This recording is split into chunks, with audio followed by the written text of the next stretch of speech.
దేవుని సన్నిధానములో ధ్యానం చేసుకుంటూ ఉన్నాం.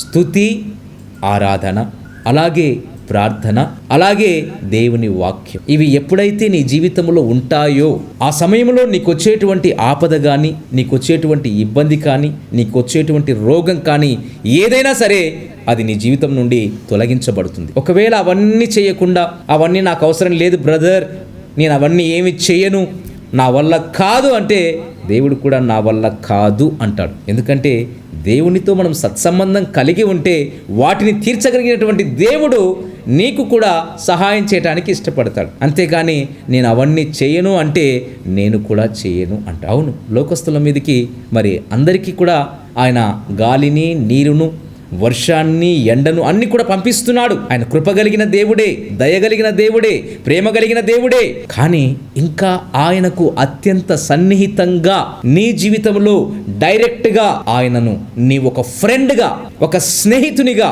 కలిగి ఉంటే అది ఎంత భాగ్యం కదా. ఈ లోకంలో మనకు ఎవరైనా ఒక ఉన్నత స్థానంలో ఉన్నటువంటి వ్యక్తి, ఒక రాజకీయ నాయకుడే కావచ్చు, ఒక వ్యాపారవేత్తనే కావచ్చు, ఎవరైనా సరే ఒక ఉన్నత స్థానంలో ఉన్నటువంటి వ్యక్తి నీకు ఫ్రెండ్గా ఉంటే ఎలా కాలర్ ఎగిరేస్తావు? అవును, ఆయన నాకు తెలుసు, ఆయన నాకు సన్నిహితుడు, ఆయన నాకు స్నేహితుడు, నేను వెళితే నాకు మంచి గౌరవాన్ని ఇస్తాడు, రెస్పెక్ట్ని ఇస్తాడు, నన్ను బాగా చూసుకుంటాడు అని మనము ఎంతో హుందాగా చక్కగా చెప్తాం కదా. మన అవసరాలన్నీ కూడా తీర్చబడతాయి కదా. మన అవసరాలు, అక్కర్లు ఏ ఉన్నా సరే ఆ ఫ్రెండ్ నీకు కలిగి ఉంటే నిజంగా మరి ఏం అవసరత ఉంది చెప్పు, నేను చేస్తానని మరి ఉన్నతమైన స్థానంలో ఉన్నటువంటి వ్యక్తులు, రాజకీయ నాయకులైనా, వ్యాపారవేత్తలైనా, ఎవరైనా సరే నీకు సహాయం చేస్తాడు కదా, నీకు మంచి స్నేహితుడిగా ఉంటే. అలాగే సర్వ సృష్టికర్త అయినటువంటి దేవుడు నీకు స్నేహితుడిగా ఉంటే ఇంకా ఎంత గొప్ప భాగ్యం కదా.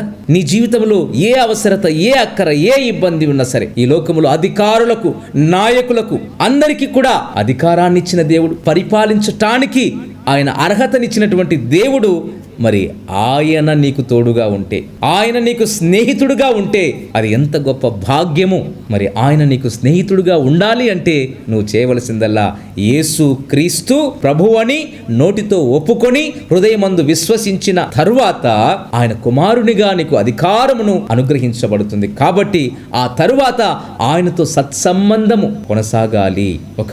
మరి సెల్ ఫోన్ ఏ విధంగా ఛార్జింగ్ అవుతుందో, ఛార్జింగ్ అవుతూనే పనిచేస్తుందో ఆ విధంగా దేవునితో కనెక్ట్ అయి ఉండాలి. మనం దేవునితో కనెక్ట్ అయి లేకుండా ఆ ఛార్జింగ్ అంతా అయిపోయిన తర్వాత మరి మళ్ళీ ఆ ఛార్జింగ్ చేయకపోతే ఆ సెల్ ఫోన్ పనికిరాదు. మరి మన జీవితాల్లో ప్రతిదినము మనము ఛార్జింగ్ అవుతూ ఉండాలి. పవర్ అయినటువంటి దేవునితో ప్రార్థన అనేటువంటి కనెక్షన్ కలిగి, స్తుతి, ఆరాధన అనేటువంటి కనెక్షన్ కలిగి, ఇదిగో నువ్వు మాట్లాడుతూ ఉంటే ప్రార్థన ద్వారా, వాక్యము ద్వారా దేవుడు నీతో మాట్లాడుతూ ఉంటే మన ఇద్దరి మధ్య సత్సంబంధం కలిగి ఉంటుంది.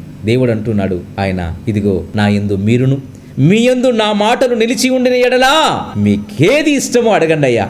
మీకేదైనా సరే, మీకేది ఇష్టమో అడగండి, అది నేను చేస్తాను. నా తండ్రి కుమారుని యందు మహిమపరచబడు నిమిత్తము నేను చేస్తాను. నేను మీ కొరకు మీ కోరిక, మీ హృదయ వాంఛ తీరుస్తాను అంటున్నాడు. అది దేవునికి మహిమకరంగా ఉండాలి. నువ్వు అడిగేటువంటి కోరిక కూడా, నువ్వు అడిగేటువంటి మరి ఏదైతే ఆయన సన్నిధానంలో అడుగుతున్నావో అది కూడా ఆయనకు మహిమకరంగా ఉండాలి. కొంతమంది అడుగుతున్నారు స్వకీయ దురాశల కొరకు. మరి వాటిని తీర్చడానికి ఏమాత్రము కూడా దేవుడు ఒప్పుకోడు. స్వకీయ దురాశలు ఎన్నో ఉంటాయి, నీ శరీర దురాశలు తీర్చడానికి ఎన్నో ఉంటాయి. కానీ అవి నీకు ఒకవేళ ఇచ్చినా దానివల్ల నువ్వు నష్టపోతావు. కాబట్టి అవి ఇవ్వడు. దేవుని మహిమ కొరకు ఏదడిగినా ఆయన దయచేస్తాడు. అయితే ప్రియ దేవుని బిడ్డలారా, మరి ఈరోజు మన అంశంలోనికి మనం వద్దాం. వాక్యము యొక్క శక్తి. వాక్యాన్ని మనము ఎలా మరి పట్టుకోవాలి, ఎలా మనము ఆయన సన్నిధానములో వాక్యమును మనము చదవాలి, ఎలా ఆయన వాక్యాన్ని వినాలి, అలాగే మనము గ్రహించాలి అన్న విషయాలను మనము నిన్నటి దినాన జ్ఞాపకం చేసుకున్నాం. మరి ఒకసారి ఒక్కసారి రివిజన్ చేద్దాం. మొట్టమొదటిగా అరచేయి చూసినట్లయితే అరచేతికి 5 వేళ్ళు ఉన్నాయి. ఈ అరచేతిలో ఉన్నటువంటి 5 వేళ్లకు మనము ప్రభు అంటున్నాడు, నీ చేతి వేళ్లకు వాటిని పట్టుకో అంటున్నాడు. అందులో మరి మనము చిటికెన వేలు చూసాం, మనకు మరి వినడానికి సాదృశ్యంగా ఉంది. మరి ఈ చిటికెన వేలు మనం చూసాం, మనము అన్నటువంటి సాదృశ్యం. ఎందుకంటే మనము తగ్గించుకొని మన జీవితాల్లో ఉండాలని చిటికెన వేలు గురించి మనం ధ్యానం చేసుకున్నాం. ఈ చిటికెన వేలుతో వినగలిగేటువంటి మనస్సు మనం కలిగి ఉండాలి. వినడం వల్ల మనకు ఏమొస్తుంది? విశ్వాసం వస్తుంది. విశ్వాసము ద్వారా మనం ఏం చేస్తాం? అనేకమైన గొప్ప కార్యాలు చేస్తాం. ఆవగింజంత విశ్వాసం ఉంటే మనము ఎంత గొప్ప విజయాలు సాధిస్తామో మరి బైబిల్ గ్రంథంలో మనం చూసాం. మీరు అసాధ్యులు అన్నాడు దేవుడు, మీకు సమస్తము సాధ్యమే అన్నాడు. నమ్ముట నీ వలనైతే నమ్మువానికి సమస్తము సాధ్యము అన్నాడు. మరి ఈ విశ్వాసం ఎక్కడి నుండి వస్తుంది? వినడం ద్వారా, దేవుని వాక్యాన్ని వినటం ద్వారా. మరి అలాగే ప్రియ దేవుని బిడ్డలారా, రెండవదిగా మనము మరి ఉంగరపు వేలు చదవటానికి మనము సాదృశ్యంగా చూసాం. తిమోతితో అంటున్నాడు, నీవు చదువుట యందు జాగ్రత్త.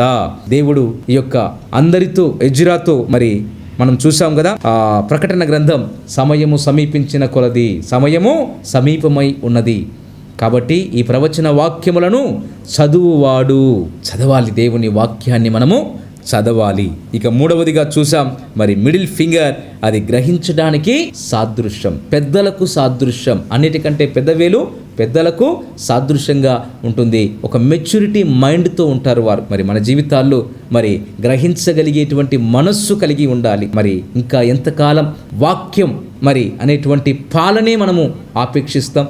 మరి పాలే కాదు, మనము బలమైన ఆహారాన్ని మనము భుజించేటువంటి వారముగా మారాలి. నిజంగా మన కుటుంబాల్లో ఎవరైనా గ్రోత్ లేకుండా ఉన్న పిల్లలుంటే ఎంత బాధపడిపోతామో కదా. మా పిల్లవాడు మరి అన్నం సరిగా తినట్లేదు, వాడికి వయసుకు తగ్గ మైండ్ పెరగట్లేదు, వయసుకు తగ్గ ఆరోగ్యము వానికి ఉండట్లేదు అని మన పిల్లల విషయంలో ఎంతో బాధపడతాం. ఒక 5 సంవత్సరాల బాబుకు మరి ఆ బాబు గనక నడవకపోతే 5 సంవత్సరాలు వచ్చినా ఆ బాబు గనక మరి శరీరంగా మరి బలంగా లేకపోతే, బలహీనంగా మారిపోతే, మరి ఆ విధంగానే బలంగా ఉన్న మైండ్ ఏమాత్రము కూడా పనిచేయకపోతే, ఆ యొక్క మైండ్ గ్రోత్ లేకపోతే ఎంతగా బాధపడిపోతామో కదా. ఎంతమంది డాక్టర్లను కలుస్తాము కదా.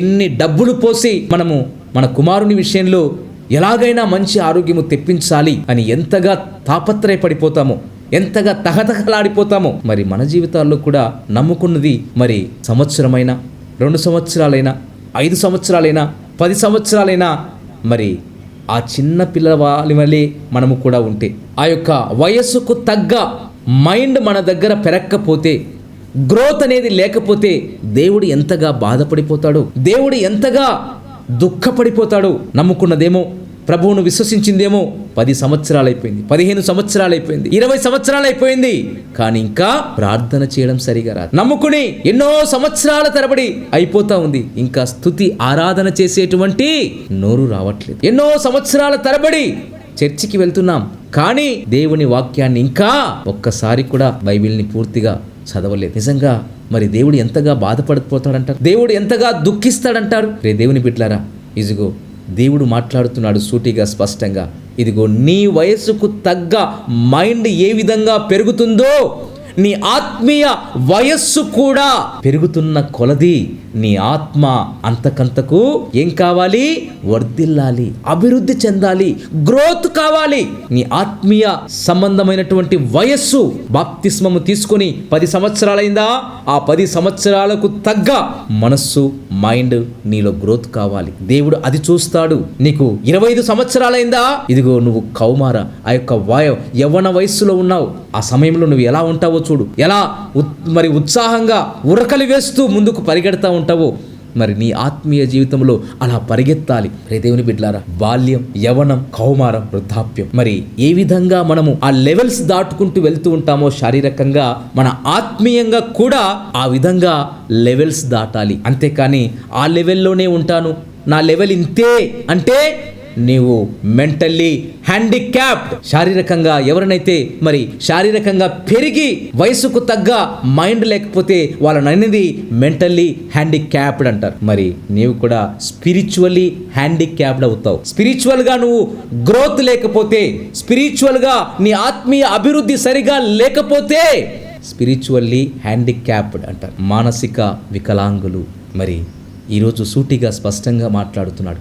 నీ వయస్సుకు తగ్గ మైండ్ ఏ విధంగా ఉంటుందో, నీ ఆత్మీయ వయస్సుకు తగ్గ ఆ యొక్క అభివృద్ధి నీలో సరిసమానంగా రావాలి. అప్పుడే దేవునికి మహిమ, అప్పుడే దేవునికి ఘనత, అప్పుడే దేవుడు నిన్ను చూసి ఆనందిస్తాడు, అప్పుడే నీ జీవితంలో దేవుడు గొప్ప కార్యాలు చేయగలుగుతాడు. సబ్స్క్రైబ్ చేయండి, పక్కనే ఉన్న బెల్ బటన్ నొక్కండి.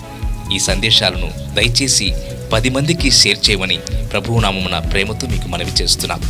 Thank you. Praise the lord.